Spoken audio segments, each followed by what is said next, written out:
Update naman po tayo sa mga importanteng balita na ang invasion ng Russia sa Ukraine, at ito nga ay trending ngayon sa YouTube at sa balita kung saan na sinugod na nga ng Russia ang Ukraine, at ilan sa mga importanteng lugar dito tulad ng airport ay kanilang inatake.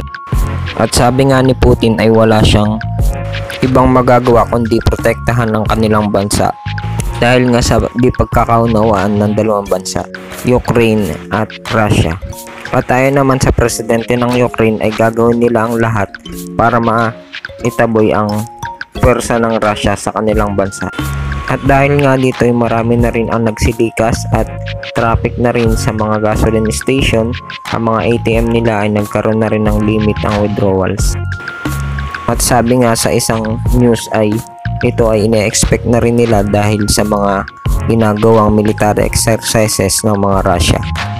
At sa balita rin, ang mga ilang Pinoy ay mga ine-expect na uuwi na rin sa ating bansa at pinapayuhang laging makipag-coordinate sa embahada dito sa Ukraine.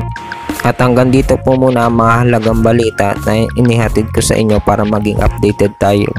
At sana po ay pagdasal natin na matapos na rin po ang gulong ito.